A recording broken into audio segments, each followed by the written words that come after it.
Hey everyone, this is Michael again, and welcome to the Monday Night Raw review. Monday Night Raw tonight was from the Van Andel Arena in Grand Rapids, Michigan. And Monday Night Raw tonight, I thought this show was terrible. This show was awful, very boring. This show felt like Vince McMahon booked the show instead of Triple H. That's just how I felt that this show went. So what do we get on the show tonight? We had Sikoa and Jimmy Uso versus the Street Profits. Cody Rhodes took on Chad Gable. Asuka ended up taking on Carmella. We had Candice LeRae versus Piper Niven. Bobby Lashley versus Elias. Johnny Gargano versus Otis. And in the main event, the Women's Tag Team Championship was on the line where Dakota Kai and Io Sky defended the titles against Becky Lynch and Lita. But overall, Monday Night Raw, terrible show, absolutely awful, very boring, in my opinion. But let's jump right into the review. Crack open a Sunkist, and let's get into this show.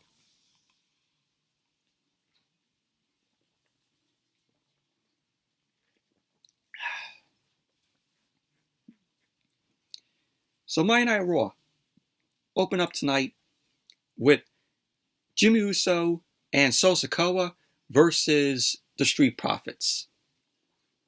Before the match got underway, we had Jimmy Uso end up making his way down to the ring alongside Sikoa. No Jey Uso tonight. Jimmy ended up greeting the crowd, and he got on the mic. He ended up saying that he's seen the post about how the Bloodline has cracks in it. He ended up saying that it may look that way, but if you've ever been in a family, you know that families always fight. So the crowd started chanting for Sami Zayn. So Jimmy ended up saying that if you come for one member of the Bloodline, then you come for all members of the Bloodline. He ended up saying that Kevin Owens thought there were cracks in the Bloodline, but he found out there weren't. He ended up saying Sami Zayn ended up finding out in his hometown of Montreal that he can't get over on the Bloodline. He ended up saying as for Cody Rhodes at WrestleMania, they think that he will get over on their tribal chief, Roman Reigns. Jimmy ended up saying, hell no. And we had a Cody chant end up picking up from the crowd.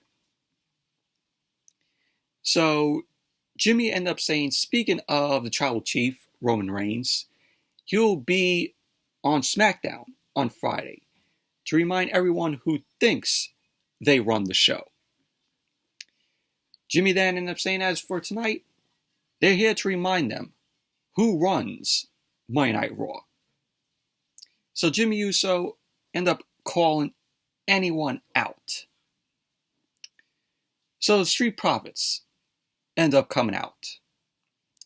Montez Ford, Angelo Dawkins.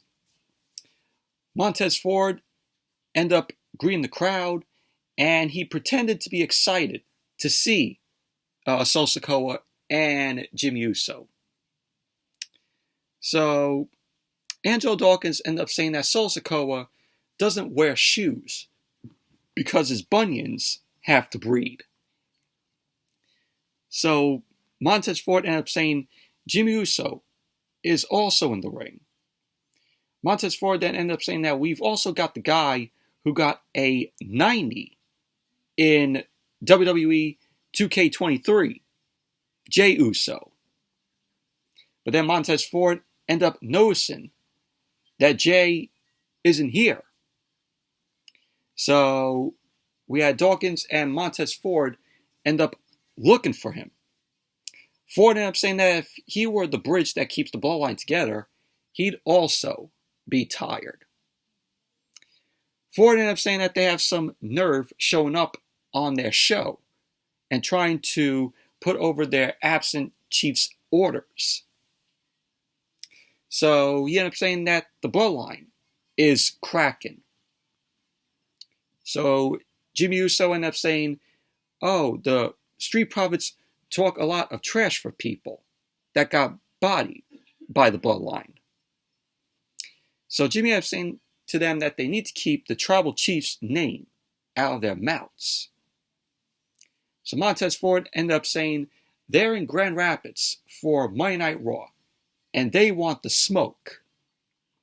So then the Street Profits end up attacking Sikoa and Jimmy. Dawkins then knocked Jimmy out of the ring, and the Street Profits end up striking away at Sol Sikoa and knocked Sikoa out of the ring. And pretty much that was basically how the segment ended. Monday Night Raw went to commercial. But overall, I thought this was a okay segment to open Monday Night Raw tonight. You know, Jimmy Uso and Sol Sikoa out there. No Jay, no Roman Reigns, no Paul Heyman. And then as Monday Night Raw came back from commercial, we went to the match. Jimmy Uso and Sol Sikoa versus the Street Profits. This was a decent match for what it was. So the match got underway. Dawkins and Jimmy end up starting it off. Both guys end up locking up. Dawkins end up putting Jimmy in the corner. Dawkins end up striking at Jimmy. Jimmy quickly ended up taking Dawkins down. Sol Sikoa ended up tagging in, started punching away at Dawkins. He then chopped Dawkins in the corner, and Sikoa ended up whipping Dawkins into the opposite corner. Dawkins slingshotted over Sikoa. He ended up avoiding a clothesline from Sikoa, and he delivered a drop kick.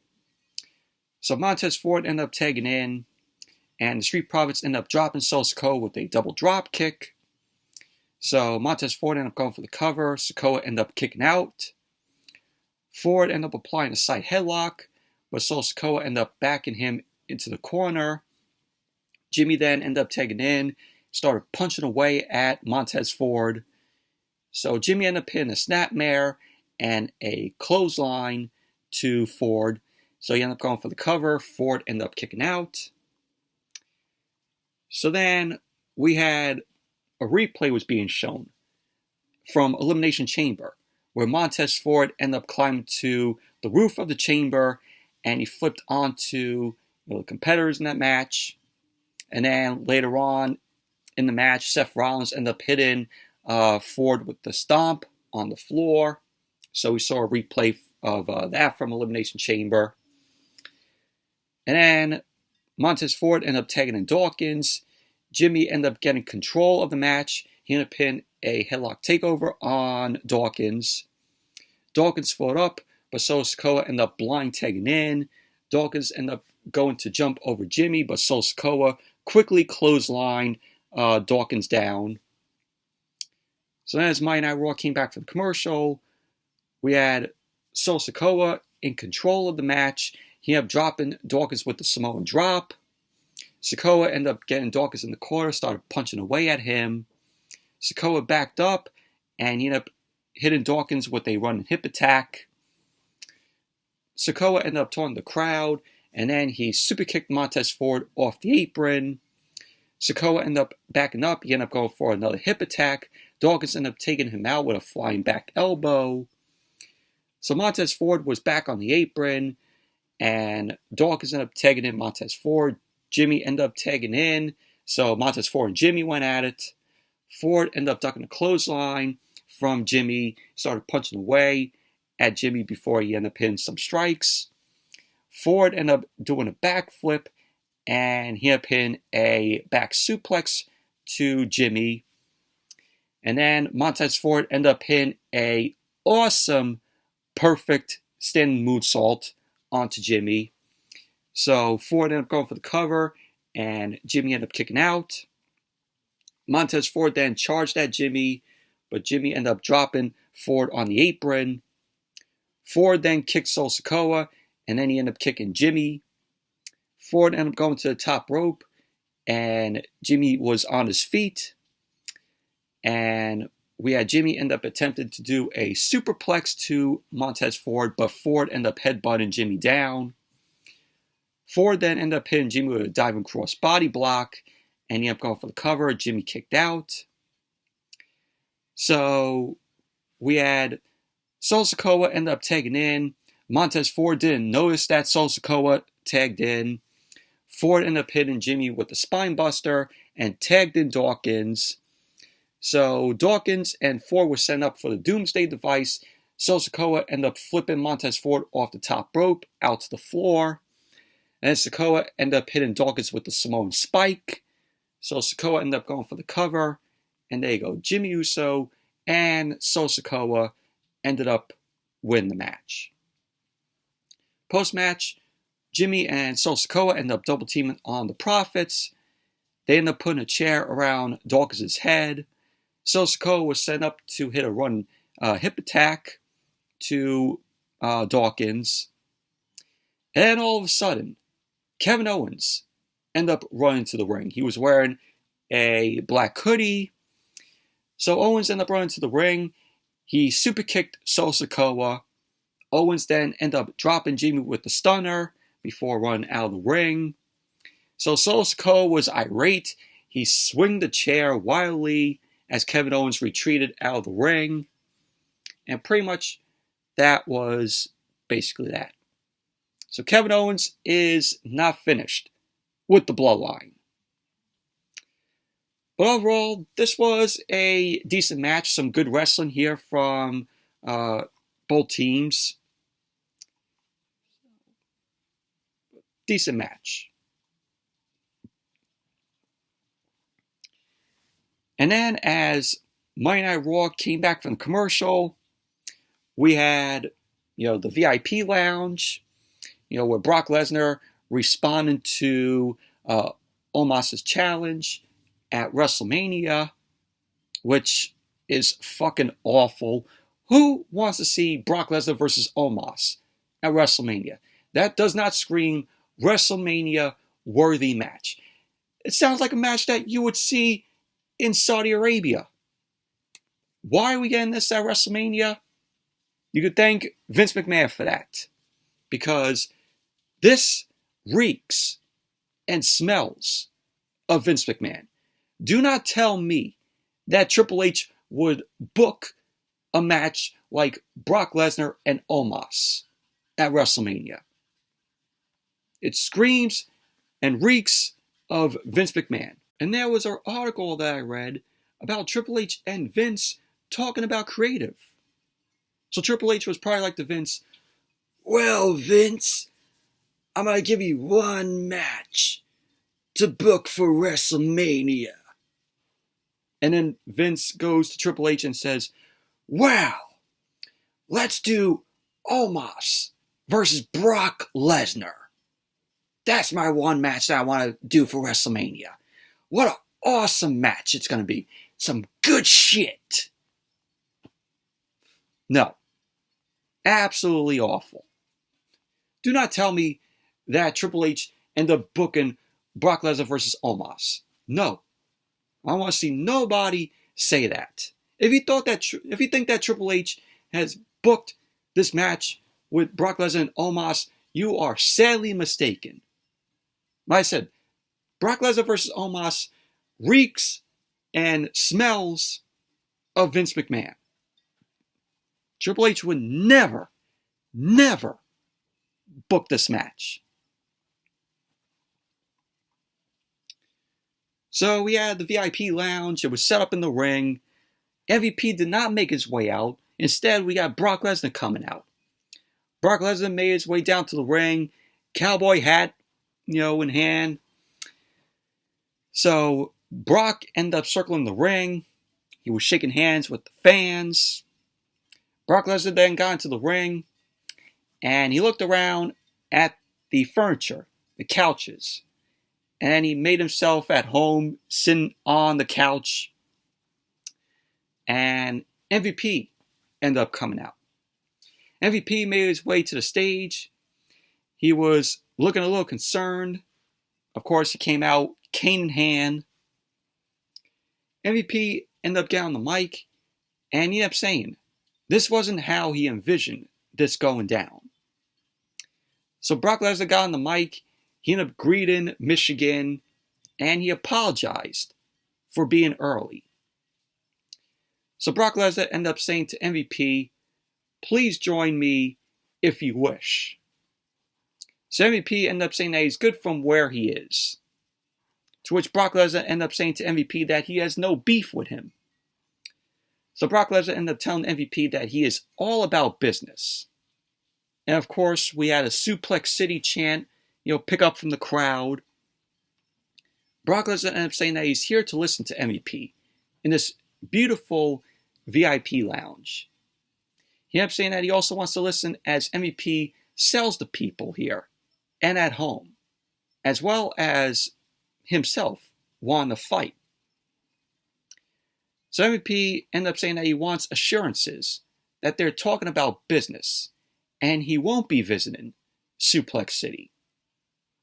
So Brock Lesnar ended up saying there will be no suplexes tonight.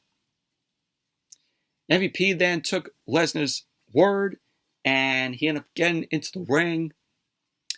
So Lesnar ended up inviting MVP to have a seat in his own VIP lounge. Lesnar ended up saying that he wants to hear this since he's a coward. So MVP ended up saying that he couldn't insult him last week or tonight.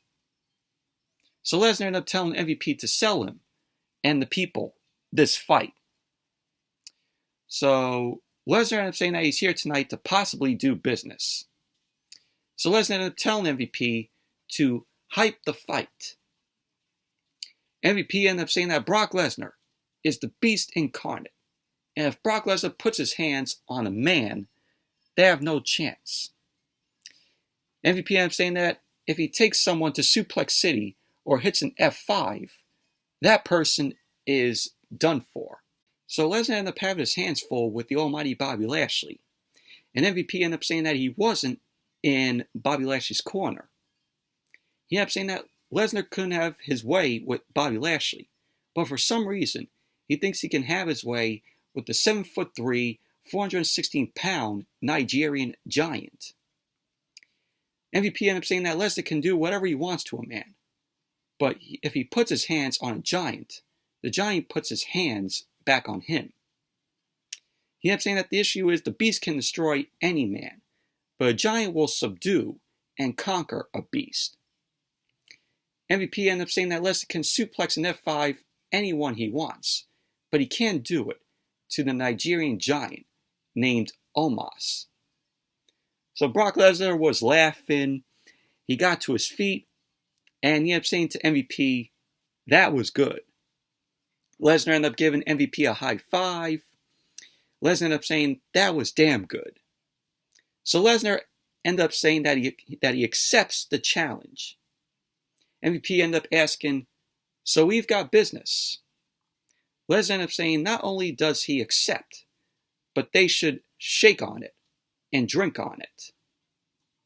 So MVP ended up saying they'll have a toast to this match. Really?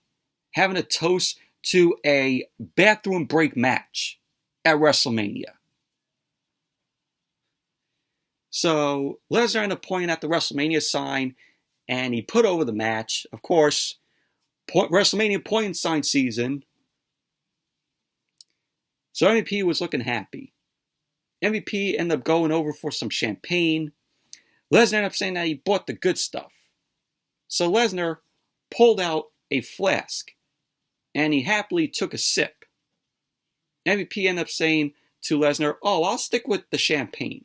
But Brock Lesnar ended up insisting that MVP would take a sip out of the flask. So MVP took a sip and he accidentally spit it into Lesnar's face. MVP realized that he messed up and he helps clean Brock Lesnar off. Lesnar ended up telling him to stop. And then Lesnar ended up hitting MVP with an F5 and he ended up walking off. And pretty much that was basically this segment. This segment was awful, in my opinion. It sounded like Vince McMahon wrote this whole entire segment. Cringeworthy.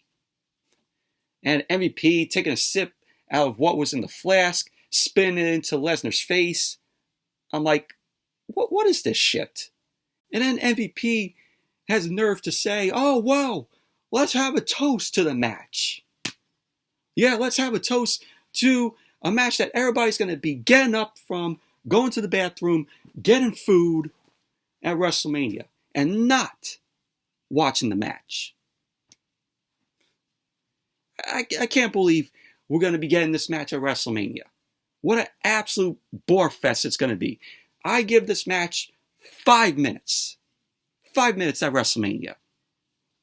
Let's get that match over with, and then when you wake up the next day, nobody will even remember or give a shit about it. God awful. This match should not even be taking place at WrestleMania.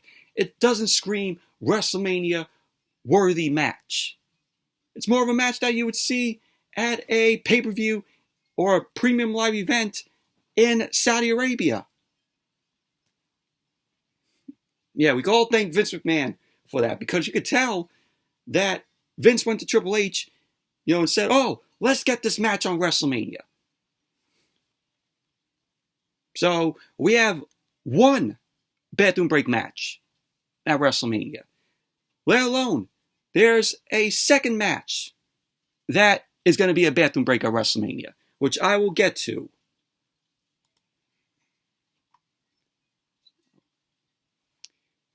And then we had Kathy Kelly backstage. She was with Becky Lynch and Lita.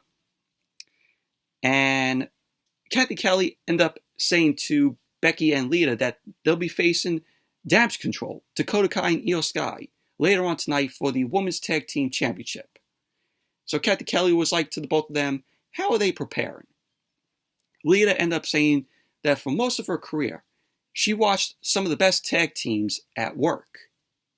She kept saying becoming a tag team champion is a check off the bucket list. So Becky Lynch ended up saying that she respects Lita, and they will leave as the women's tag team champions, and that they'll be the most groundbreaking champions of all time. Groundbreaking champions? Yeah, I don't expect that.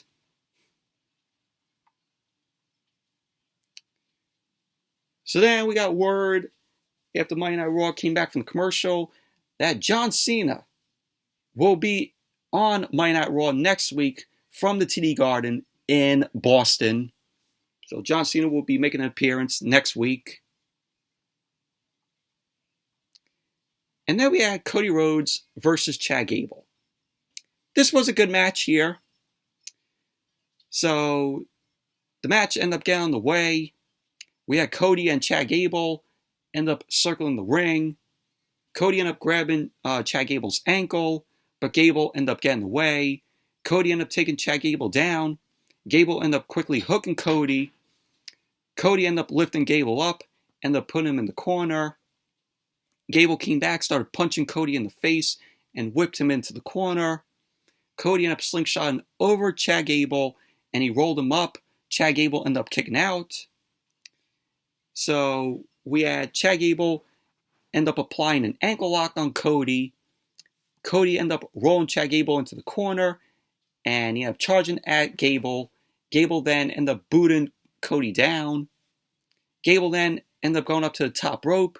Cody ended up cutting Gable off, and Cody ended up hitting a inverted superplex, to which Chad Gable ended up rolling out of the ring to recover. And then as Monday Night Raw came back from the commercial, we saw Cody in control of the match. Cody ended up flipping through a back suplex, and he ended up tweaking his knee. Gable then ended up hitting a dragon screw in the corner to Cody. So Chad Gable ended up taking Cody down. He ended up going up to the top rope. Gable ended up going for a diving headbutt, but Cody moved out of the way. Cody ended up hitting a running forearm and a drop down uppercut to Gable. Cody then slingshotted Gable over him, ended up hitting a snap power slam. Cody ended up hobbling around because of him tweaking his knee, and he ended up hitting a disaster kick to Chad Gable. Cody ended up going for the cover, Gable kicked out. Cody then ended up applying the figure 4 to Gable. So Gable ended up making his way to the bottom rope to break up the figure 4. Otis was pacing around at ringside. Cody ended up hooking a side headlock, and he ended up punching Gable in the head. Cody ended up going for a disaster kick, but Gable ended up countering that into a German suplex out of midair. And so Gable ended up going for the cover, and Cody ended up kicking out. Gable ended up going for another German suplex, but Cody climbed the ropes and flipped over Gable. Gable ended up going for a backslide, and he ended up transitioning into a DDT to Cody. Gable then ended up going up to the top rope, and he connected with the moonsault to Cody, and he ended up going for the cover. Cody ended up kicking out. That was a nice, moonsault from Chad Gable. So Gable ended up putting Cody in the corner, and he started chopping away at Cody's chest. Cody ended up turning Gable around, chopped him, and they ended up going head to head. They were trading shots at each other. Cody ended up hitting the ropes, and both Cody and Gable ended up blocking hip tosses. Cody ended up tossing Gable over the top rope. Cody then ended up taking Gable out with a suicide dive. So Otis at ringside, he appeared to be distracted by something. Cody ended up going over to Otis, and he ended up pointing out Maxine Dupree. So, Cody was like to Otis, "Oh yeah, she's pretty, right?" Yeah. So then Otis realized that he was becoming chummy with Cody.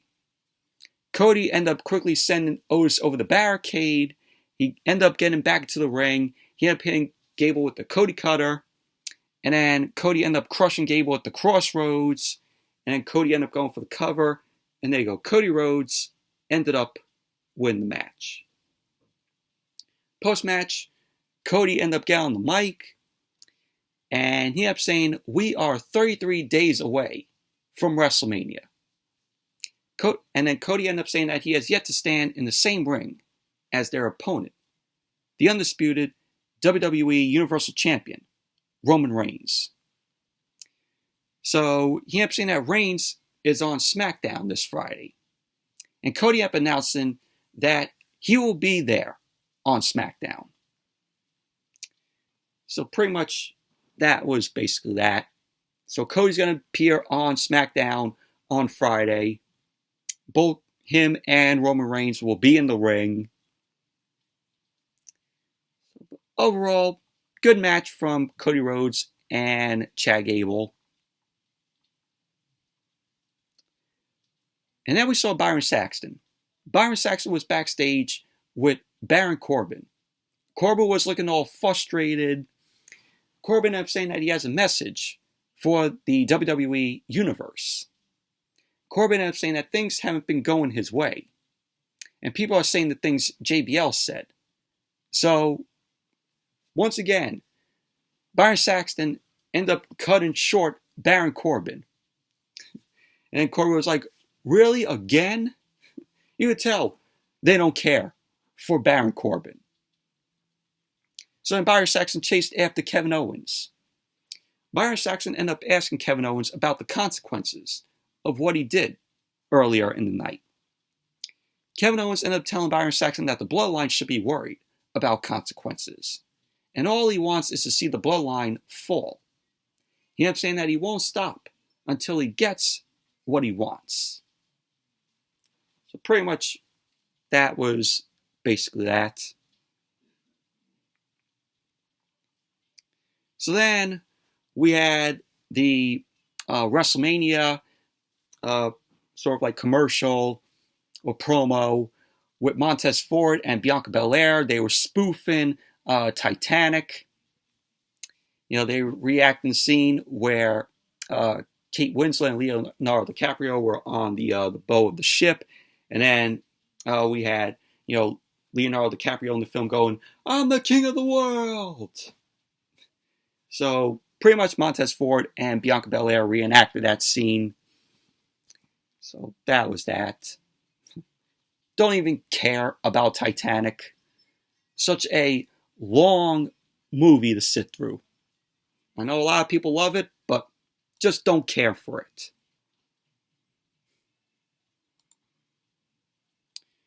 And then as Monday Night Raw came back from the commercial, we had the Judgment Day backstage.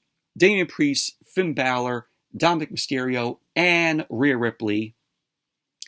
Damian Priest ended up saying, "All rise for the Judgment Day." Dom ended up saying that they had a Mysterio family reunion on Friday. And he ended up saying that he showed what kind of competitor his father is. He ended up saying a loser, just like he is as a father. So Dom ended up saying that Mammy, Rhea Ripley, will face Liv Morgan on SmackDown on Friday. He ended up saying that he will come and show his father that he's an ex-con, Dom's yard now. So Dom will be on SmackDown on Friday also. So Rhea Ripley ended up saying that she shook Charlotte by being in the same arena as her. She didn't see fear in Charlotte's eyes. She saw acceptance. So she ended up saying that Charlotte cannot escape her own fate. And at WrestleMania, she is leaving with the SmackDown Women's Championship. So then Finn Balor ended up talking. He ended up asking Edge if he thought this was over at Elimination Chamber. Balor ended up saying that this is over when he says it's over. So we had the footage being shown of Balor attacking Edge last Monday on Raw. So he ended up saying that Edge is playing checkers while he's playing chess. He ended up saying that there's still one more move. So Balor ended up challenges Edge to a match at WrestleMania. So pretty much that was basically that from the Judgment Day. But hopefully, we get Balor and Edge, inside a Hell in a Cell at WrestleMania. I think that would be good if they added that. But, it was a decent, promo from the Judgment Day. And then we saw Otis. Otis was pacing outside the trainer's office as Maxine Dupree and Massey and Mansoor walked up to him. Maxine Dupree ended up telling Otis that they can be in his corner for a match tonight. So Otis ended up agreeing, and he was looking for Adam Pearce. He was going, "Pearce, Adam Pearce, where are you?" To which also Maxine Dupree ended up calling Otis Otis. God. Can you believe they want to put Otis in the Maximum Male Models? Awful. Absolutely awful. Does Otis need to be in the Maximum Male Models? And then they're going to start calling him Otis. Awful. And then we had Asuka versus Carmella. This was boring. This was a boring match here. We had Asuka end up coming out first, and then Carmella, to which Corey Graves was putting his wife over. Well, like he was having a boner as she ended up coming down the ramp to the ring. So the match ended up starting. Both Asuka and Carmella end up locking up. Carmella ended up backing Asuka into the ropes, started clubbing away at her. Asuka ended up turning Carmella around. She started throwing some forearms at Carmella. Carmella ended up knocking Asuka back. Asuka ended up kneeing and kicking Carmella down. Carmella then ended up blocking a kick from Asuka, but Asuka countered that into an ankle lock. Carmella ended up quickly kicking Asuka away. Carmella then elbowed away at Asuka in the corner. Carmella ended up taking Asuka down the corner, ended up hitting the Bronco Buster, and then she ended up going for the cover. Asuka ended up kicking out. Asuka ended up coming back with a knee to Carmella's face. She ended up going for the cover, and Carmella kicked out. Carmella ended up quickly getting out of the ring to recover. Asuka started chasing Carmella around ringside before getting into the ring. Asuka ended up booting Carmella back. She ended up going for a hip attack, but Carmella ended up moving out of the way, so Asuka ended up flying out of the ring. Carmella then ended up super kicking Asuka down at ringside. And then, as Monday Night Raw came back from the commercial, Carmella was in control of the match. She ended up applying a chin lock to Asuka. Of course, the famous chin lock to slow down the match. So Asuka ended up fighting up. She ended up elbowing out of the chin lock. Carmella started talking trash at Asuka, ended up pushing her down. Asuka ended up smiling. She ended up hitting a vicious backhand to Carmella. Asuka started striking away at Carmella and knocked her down. Asuka then ended up hitting a snap German suplex, which was followed up by a kick to Carmella's face. Carmella ended up rolling out of the ring to recover, and Asuka delivered a sliding knee from the apron. Asuka ended up getting Carmella in the ring. She ended up going for a missile drop kick, but Carmella ended up moving out of the way, so Carmella ended up super kicking Asuka, and Carmella ended up going for the cover. Asuka kicked out. So Asuka ended up taking Carmella down. They started trading some roll-ups. Asuka ended up putting Carmella in the Asuka lock. And so there you go. Asuka ended up winning the match.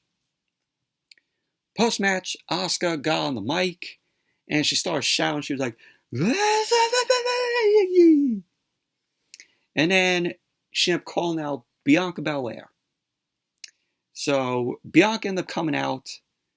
Bianca got on the mic. She ended up saying that she doesn't like Asuka's tone. She ended up saying, you can't spell WrestleMania without EST. So Carmella then ended up knocking Bianca into Asuka. And so Bianca was furious at that. So pretty much that was basically that. But overall, boring match this was with Asuka and Carmella. So then we had Piper Niven versus Candice LeRae. So as Candice LeRae ended up making her way out to the ring, Nikki Cross ended up sneaking out. And she walked behind Candice LeRae. So Nikki Cross ended up going to ringside and she started rooting on Candice LeRae. So then the match got underway, which this was a very quick match. So Piper Niven ended up quickly taking Candice LeRae down with a shoulder tackle. She started punching Candice in the face and choked her on the ropes. Niven ended up scooping Candice up, but Candice ended up sliding off, ended up striking Piper. So Candice LeRae ended up going for a sunset flip, but Piper Niven ended up going for the cannonball. Candice LeRae ended up avoiding that, and she ended up hitting a jackknife pin, to which Niven ended up kicking out. Niven ended up quickly hitting a Sambo suplex out of the corner, and she ended up hitting a senton splash. She ended up going for the cover, and Candice kicked out. So at the end of the match, Piper Niven ended up putting Candice LeRae in the ring, and she ended up throwing Nikki Cross into the barricade. Piper Niven got into the ring, and Candice LeRae ended up rolling Piper Niven up. So there you go. Candice LeRae ended up winning the match. Overall, very quick match this was. And then we have Byron Saxton. Byron Saxton was backstage with Johnny Gargano. Johnny ended up liking Candice getting the win, his wife picking up the win. So Gargano ended up talking about how Otis challenged him to a match. So the Judgment Day ended up showing up. And Gargano ended up insulting them. Damian Priest ended up saying that he could drop Gargano again, like at Elimination Chamber. So Balor ended up saying that once Otis finishes with Gargano, he'll take him out next week. To which Gargano ended up accepting the challenge. So next week, it's going to be Gargano versus Balor. So it should be a good match next week on Monday Night Raw. So then we had Miz TV. The Miz was in the ring. he welcomed the crowd to Miz TV, and he ended up saying that he promised he'd reveal what his wife gave him last week, which Maurice ended up giving him a gold envelope. So Miz ended up saying that him and Maurice have been married for 9 years, and his beautiful, sexy wife, of course Maurice, ended up giving him the best gift of all. He ended up saying that his guest will be the host of WrestleMania. So the Miz's guest is himself.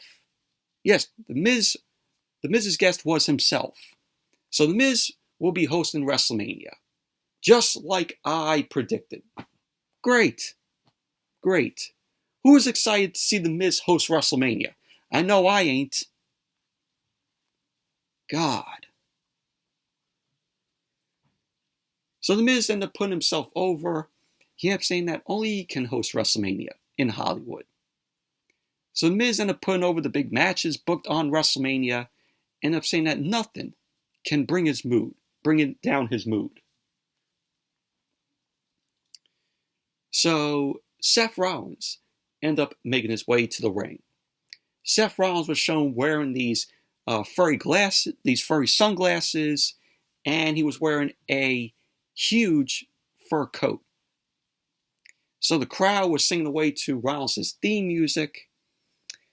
So Miz put his hand up to silence the crowd, saying, "Oh, do you know what this means?"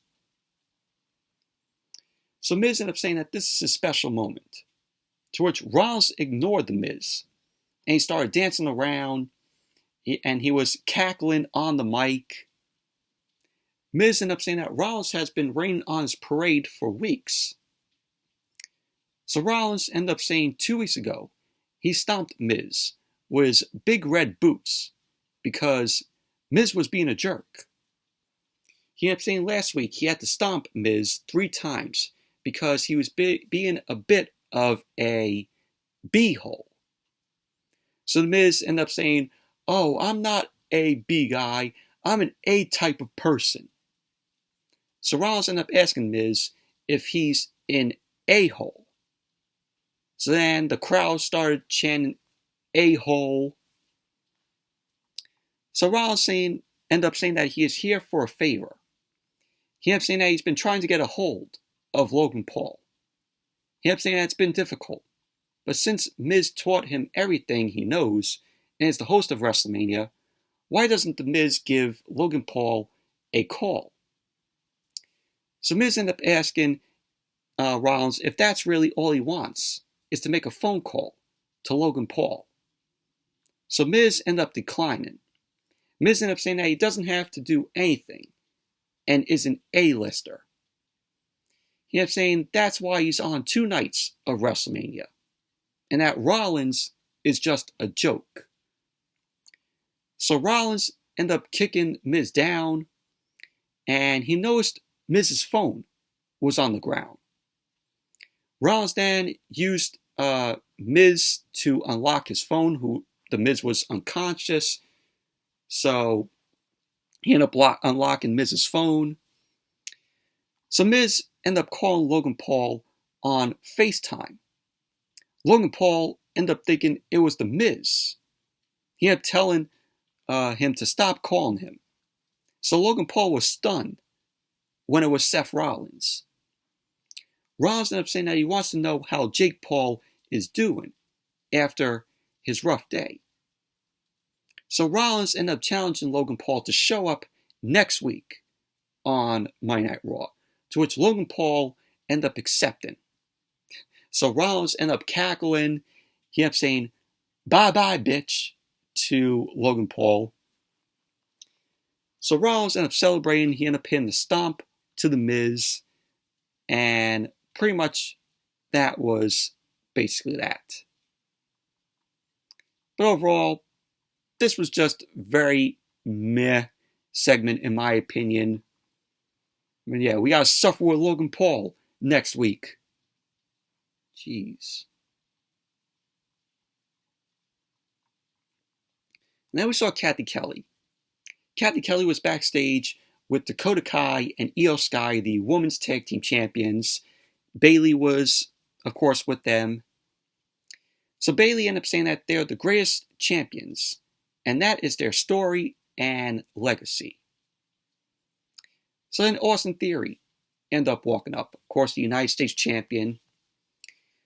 Theory ended up saying that Damage Control are great champions, but he is the greatest. He ended up saying still, people want to only talk about John Cena. Austin Theory ended up saying that he has been shown hustle and loyalty, to which last week he beat Edge 2 days after Elimination Chamber. He ended up saying that the only thing he doesn't have is respect. He ended up saying that he'll meet John Cena in the ring next week and show him respect. Theory ended up saying that he hopes Cena will give him respect as well. So pretty much that's that. So next week, John Cena is going to be on Monday Night Raw. Austin Theory is going to meet him in the ring next week, and he's going to show John Cena the respect.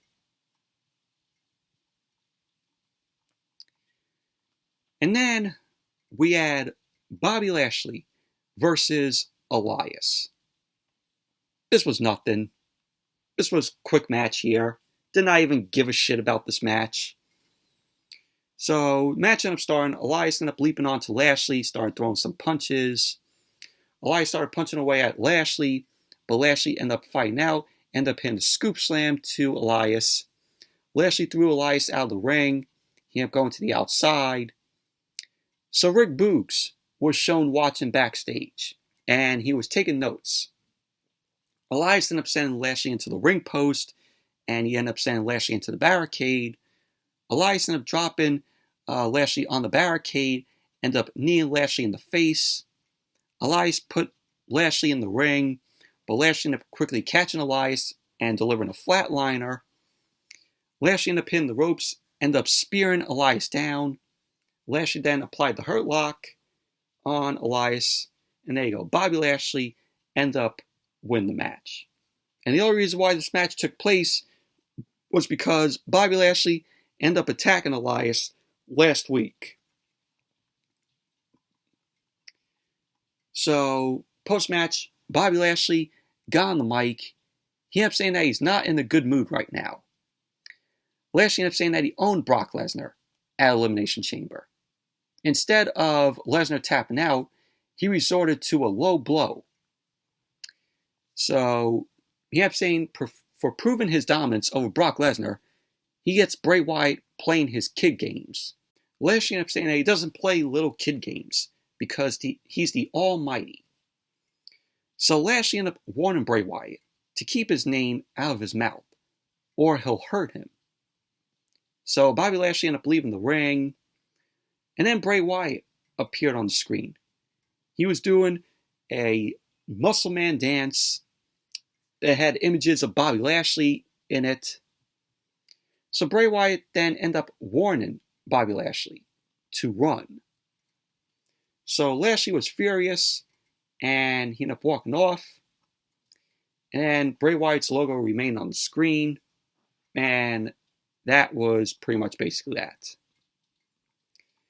So it looks like we're going to be getting Bobby Lashley versus Bray Wyatt at WrestleMania. So that's bathroom break number 2 for WrestleMania. Who is looking forward to Bobby Lashley and Bray Wyatt? Bobby Lashley has no beef with Bray Wyatt. This match just randomly came out of the blue where Bray Wyatt was like, oh, well, I'll get to face either Bobby Lashley or Brock Lesnar.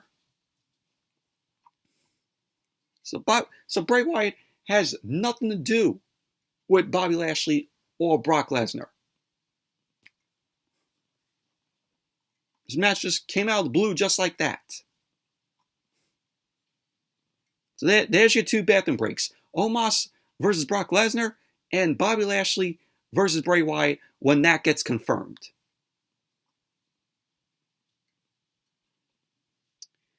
And then we saw Adam Pearce. Adam Pearce was backstage. He was looking frustrated. And Chelsea Green ended up yelling at Adam Pearce. So Carmella ended up walking up. Anna Pierce ended up saying that Carmella will face Bianca Belair next week. So Anna Pierce ended up walking off. And then we saw Carmella and Chelsea Green end up appearing. And they formed like a little friendship there. So what is this now? Carmella and Chelsea Green are going to be a tag team, is what we're seeing here. I could tell that they're possibly going to pair Carmella and Chelsea Green as a tag team. So then we had Otis versus Johnny Gargano. Otis was accompanied by Maxine Dupree, Massey, and Mansoor. And this was another quick match here. So the match ended up starting. Gargano ended up forearming Otis in the face. Otis ended up shoving Gargano off. Gargano ended up ducking a clothesline from Otis. Otis ended up absorbing a diving shoulder tackle and took Gargano down. Otis ended up hitting the big splash to Gargano as he was talking some trash. Otis ended up backing up, and he avalanched Gargano in the corner. Gargano came back. He ended up booing Otis, ended up fighting him off. Otis ended up scooping Gargano up, but Gargano ended up sliding off, ended up drop kicking Otis twice. Gargano ended up stunning Otis with an enziguri, and he kicked him out of the ring. Otis ended up landing at Maxine Dupree's feet. Maxine ended up telling Otis to focus. So Gargano ended up going for a plancha. Otis ended up catching Gargano, ended up dropping Gargano on the commentary table. So Massey ended up grabbing Gargano, and Dexter Lumis ended up grabbing Massey from the crowd. So Otis ended up asking, what is going on? He ended up seeing Gargano end up talking to Maxine Dupree. Gargano then kicked Otis in the face, and Gargano ended up delivering a DDT to Otis on the apron. Gargano ended up hitting the one final beat on Otis. So Gargano ended up going for the cover, and there you go. Johnny Gargano ended up winning the match. Overall, this was a quick match. Nothing special. Nothing great. And then we had Kathy Kelly. Kathy Kelly was backstage with Paul Heyman. So Paul Heyman ended up showing up here tonight. So Kathy Kelly ended up asking for a comment on Cody Rhodes. Paul Heyman ended up saying that this is his favorite time of the year. He ended up saying that Cody will confront Roman. So Kathy Kelly ended up saying that Cody never said he'd confront him. Paul Heyman ended up saying that Cody will confront Reigns, and Reigns will confront him, which is going to be all taking place Friday on SmackDown. So pretty much that was that. Paul Heyman was out here for, this interview with Kathy Kelly, but he didn't appear, earlier in the segment with Sikoa and Jimmy Uso. And then Corey Graves and Kevin Patrick end up going over what we're going to see next week on Monday Night Raw from Boston in the TD Garden. So we're going to be seeing Kevin Owens versus Sikoa. Seth Rollins and Logan Paul are going to go face-to-face. Johnny Gargano versus Finn Balor, which should be a very good match there. Bianca Belair is going to go one-on-one with Carmella. Snooze fest there. Obviously, Bianca Belair is going to get the win. And of course, we're going to have the return of John Cena. So that's all going to be taking place on Monday Night Raw next week. Main event. Becky Lynch and Lita versus Dakota Kai and Io Sky. This is for the Women's Tag Team Championship. And this was Lita's first match on Monday Night Raw in 4 years, since 2018 in October. And this was a decent match here. So Becky Lynch and Io Sky started off the match. Both Becky and Io end up locking up. Becky ended up applying a side headlock on Io Sky. Io Sky ended up whipping Becky off, but Becky ended up quickly shoulder tackling Io Sky.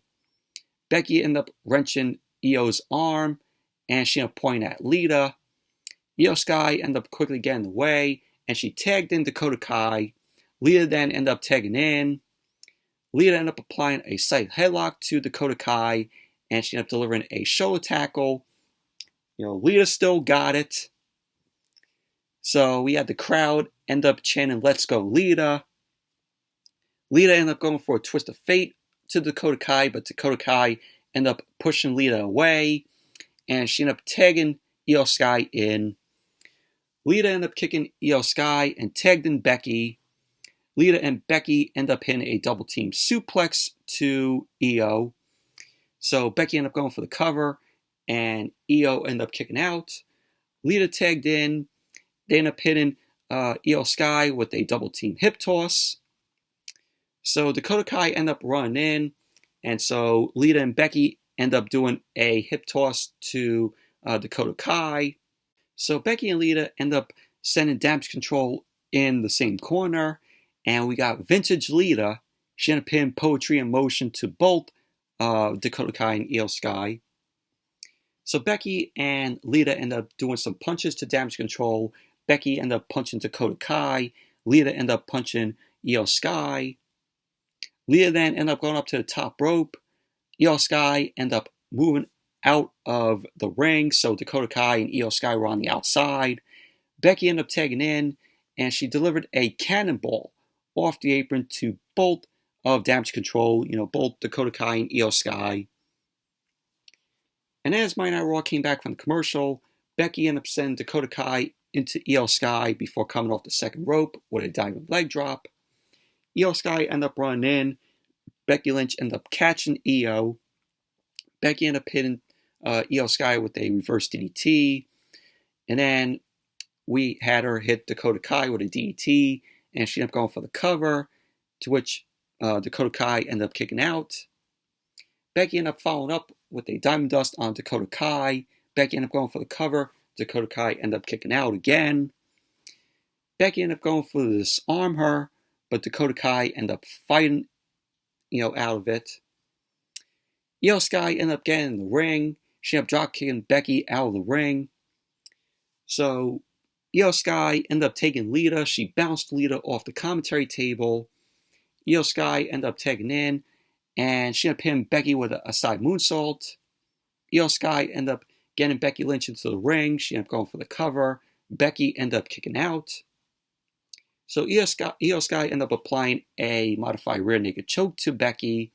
Becky ended up fighting out of it, but Io Sky ended up drop kicking Becky down. Dakota Kai ended up tagging in. So both Damage Control ended up double teaming on Becky with some strikes. So we had Dakota Kai end up going for the cover, and Becky ended up kicking out. Dakota Kai ended up applying a front face lock. Becky ended up trying to go for the tag to Lita, but Dakota Kai ended up hitting a scorpion kick, and Dakota Kai ended up going for the cover, and Becky ended up kicking out. So Io Sky ended up coming in. Becky ended up fighting Io Sky off. Becky Lynch and Dakota Kai then ended up taking each other out with some clotheslines. So Bayley ended up throwing one of the titles into the ring to distract the referee. Bayley ended up pulling Lita off the apron. Io Sky ended up tagging in. So Damage Control ended up hitting a double team powerbomb to Becky. So Io Sky ended up going for the cover, and Becky ended up kicking out. And so then we saw TRISH Stratus. TRISH Stratus ended up running down to the ring after weeks of speculation that she was going to appear. TRISH Stratus ended up appearing tonight. So TRISH Stratus ended up hitting Bayley with a death press at ringside, and TRISH Stratus was punching away at Bayley. Stratus ran over and hugged Lita. Nice, reunion there. Trish Stratus and Lita are best friends. So Dakota Kai ended up tagging in. Becky ended up hitting a jawbreaker. So Lita ended up tagging in. She ended up hitting a pair of clotheslines on Io Sky. Lita ended up hitting a head scissor takeover and a inverted DDT. and she ended up going for the cover, to which Io Sky ended up kicking out. Lita headed to the top rope, but Io Sky ended up throwing Lita down. Io Sky ended up going up to the top rope for the moonsault, but Lita ended up moving. Lita ended up kicking Io Sky, ended up hitting the twist of fate to Io Sky. Lita ended up going up to the top rope. Bayley ended up cutting Lita off. So Trish Stratus ended up pulling Bayley down. And Trish Stratus ended up hitting the chick kick. Vintage Trish Stratus there. Dakota Kai ended up going after Lita, but Becky ended up knocking her down. Ended up knocking Dakota Kai down. Becky ended up putting Dakota Kai in the disarmer. And then Lita connected with the Lita Salt onto Dakota Kai. And she ended up going for the cover. And there you go. Becky Lynch and Lita win the match and are the new Women's Tag Team Champions. So post-match, Becky Lynch and Lita end up celebrating. They end up celebrating along with Trish Stratus. Fireworks started going off as Monday Night Raw went off the air. Overall, this was a decent match. Trish Stratus ended up running down there, to the ring and, taking out Bayley, was great. And, like I said, after weeks of speculation of Trish Stratus, returning, she returned tonight. But nice that Becky and Lita are, the new Women's Tag Team Champions. So, overall, Monday Night Raw, terrible show. Very boring, in my opinion. But anyways, that's it for the Monday Night Raw review. Thank you all for watching. Hope you all enjoyed this review. Definitely give the video a thumbs up, comment, subscribe, and I will see you all Wednesday for AEW Dynamite.